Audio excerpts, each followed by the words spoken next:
अल्हम्दुलिल्लाह अल्हम्दुलिल्लाहि वकफ़ा वस्सलातु वस्सलामु अला मन ला नबिय्य बअदा अम्मा बअदु फ़अऊज़ु बिल्लाहि मिनश शैतानिर रजीम बिस्मिल्लाहिर रहमानिर रहीम इन्ना हाज़ल क़ुरआन यहदी लिल्लती हिय अक़वम क़ालन नबिय्यु सल्लल्लाहु अलैहि वसल्लम खैरुकुम मन तअल्लमल क़ुरआन व अल्लमह आमनतु बिल्लाहि सदक़ल्लाहुल अज़ीम। एक मरतबा साहब दुरूद शरीफ पढ़ लें। अल्लाहुम्मा सल्लि अला मुहम्मद व अला आलि मुहम्मद कमा सल्लैता अला इब्राहीम व अला आलि इब्राहीम इन्नका हमीदुम मजीद। अल्लाहुम्मा बारिक अला मुहम्मद व अला आलि मुहम्मद कमा बारकता अला इब्राहीम व अला आलि इब्राहीम इन्नका हमीदुम मजीद। अभी हमारी ये मुख्तसर मजलिस सिर्फ़ इस वजह से है कि हमारे बड़े करीबी दोस्त करीबी भाई हाजी मोहम्मद यूनुस साहब, इनके बेटे हाफ़िज़ मोहम्मद सोबान ने कुरान करीम मुकम्मल किया है। तो कुरान करीम का हिफ़्ज़ करना एक अज़ीम सआदत है और एक अज़ीम अमल है। तो अभी हम उनसे कुरान करीम का जो उनके हिफ़्ज़ के एतबार से आखिरी सबक है वो सुनेंगे, तो फिर दुआ होगी। बाबरकत मौका है। तो ये बाबरकत मौका ऐसा है कि इस मौका पर जो दुआएं की जाए इंशाअल्लाह कबूल होंगी। तो इसलिए हाज़री है कि कुछ देर बैठेंगे, इस निस्बत से बात भी दीन की कर लेंगे, दुआ भी कर लेंगे, अपनी हाइतें और ज़रूरतें भी अल्लाह पाक से मांग लेंगे। अल्लाह तबारक व तआला इंशाअल्लाह इसकी बरकत से हमें बरकतें भी अता फ़रमाएगा, खैरें भी अता फ़रमाएगा और इंशाअल्लाह ताला हाजात और ज़रूरियात भी अल्लाह पाक पूरी फ़रमाएंगे। चूँकि कुछ देर के लिए बैठना है, मुख्तसर सी बात आप हज़रात की खिदमत में अर्ज़ करता हूँ। कुरान करीम के चूँकि ये तकमील का मौका है, तो इस हवाले से कुरान करीम के साथ ताल्लुक़ कैसे मज़बूत हो, चंद एक बातें इरशाद फरमाऊँगा। कुरान करीम से ताल्लुक़ कैसे मज़बूत हो, इसके लिए चंद एक चीज़ें जिनका ख्याल रखना ज़रूरी है। अगर हम चंद बातों का ख्याल रखेंगे तो कुरान करीम से ताल्लुक़ मज़बूत हो जाएगा। और हदीस पाक में आता है क़यामत के दिन कुरान या तो बंदे के हक़ में गवाही देगा या बंदे के ख़िलाफ़ गवाही देगा। फरमाया अल कुरान हुज्जतुन लक औ अलैक। कुरान करीम या तो क़यामत के दिन तुम्हारे लिए हुज्जत और दलील होगा, तुम्हारे हक़ में सिफारिश करेगा या तुम्हारे ख़िलाफ़ गवाही देगा। अल्लाह पाक क़यामत के दिन कुरान करीम को भी ज़ुबान अता करेंगे और वो लोग जो इस दुनिया के अंदर कुरान करीम के साथ ताल्लुक़ को निभाए रखेंगे तो अल्लाह पाक उनकी सिफारिश करेगा और वो लोग जन्नत में जाने वाले बन जाएंगे। और जिन लोगों का इस दुनिया के अंदर कुरान करीम से ताल्लुक़ ना रहा तो कुरान करीम उनकी शिकायत करेगा। इस जुर्म की पैदाइश में उन लोगों को दोज़ख में जाना पड़ेगा। कुरान करीम के साथ ताल्लुक़ कैसे मज़बूत हो, चंद एक चीज़ें हैं।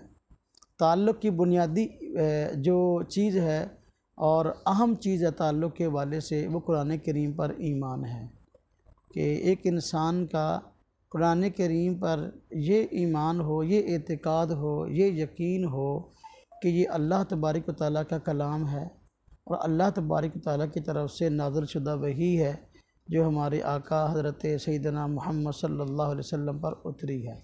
और इस वही के अंदर हमारे लिए हिदायत का पैगाम है।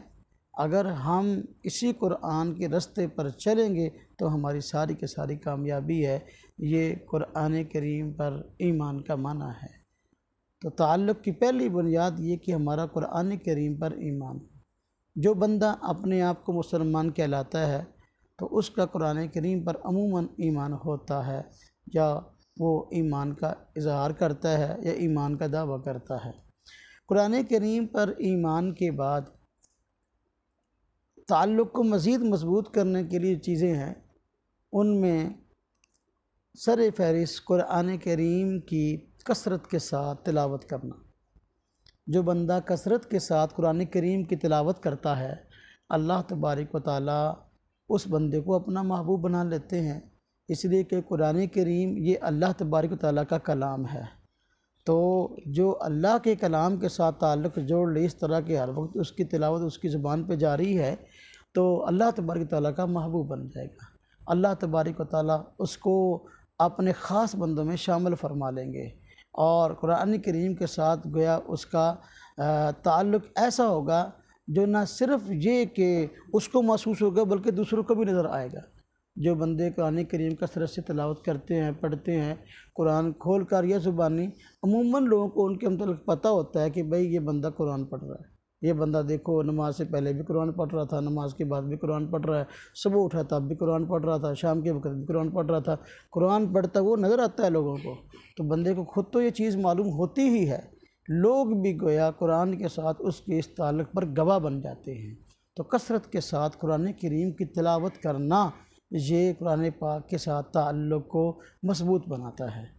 तिलावत का कैसे अदा होगा, उसमें पहली चीज़ है कुरान करीम को तजवीद के साथ पढ़ा जाए, यानी इसके कवायद की रियायत करते हुए पढ़ते हैं हम, लेकिन अमूमन ऐसा होता है कि तजवीद और कवायद की रियायत नहीं करते, जिसकी वजह से कुरान पाक के पढ़ने में गलतियां हैं।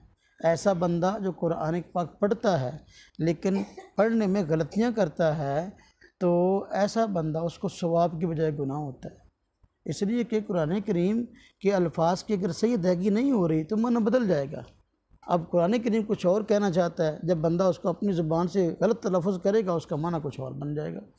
अब इस तरह के मैं मिसाल से समझाऊं कि कौफ है, कौफ नुक्तों वाला जो है, अगर इसके साथ क़ल्ब हो इसका माना दिल है, तो अगर ये काफ जो है डंडे वाले के साथ हो तो इसका माना है कल्ब का माना कुत्ता है। अब देखो देखने को तो क़ल्ब और कल्ब ये अदायगी में जो है ना करीब करीब हैं, लेकिन माने में ज़मीन व आसमान का फ़र्क है।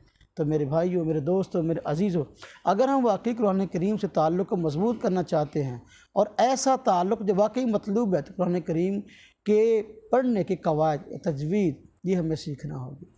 जो बंदा हाफ़िज़ कुरान होता है अल्लाह पाक उसको ये इजाज़त अता करते हैं कि वो सारा दिन नहीं कुरान पढ़ता है, उसका कुरान पाक से रिश्ता और ताल्लुक़ बहाल हो जाता है। जो बंदा कुरान पाक हिफ़्ज़ करता है अल्लाह तबारक तआला उसको ये एजाज़ अता फरमाते हैं कि वो कुरान करीम बातजवीद पढ़ रहा होता है, इसलिए कि जब कहीं गलत पढ़ता है उस्ताद उसकी तस्हीह करता है। जो भी सबक बच्चा हिफ़्ज़ करते वक्त याद करता है तो पहले उसका मुताला सुनाता है, यानी उसको देख कर सुनाता है, फिर उसको ज़ुबानी सुनाता है, फिर वो रोज़ाना सबकी पारा बनता रहता है, उसको रोज़ाना दोहराता है, फिर वो मंजिल बन जाती है, तो रोज़ाना की बेस पर उसको दोहराया जाता है तो अगलात की तस्हीह हो जाती है। तो कुरान पाक के साथ ताल्लुक़ का मजबूत ज़रिया कुरान पाक की तिलावत है और उसमें तजवीद का ख्याल रखना चाहिए। नंबर 2, तिलावत करते हुए तरतील का ख्याल रखें।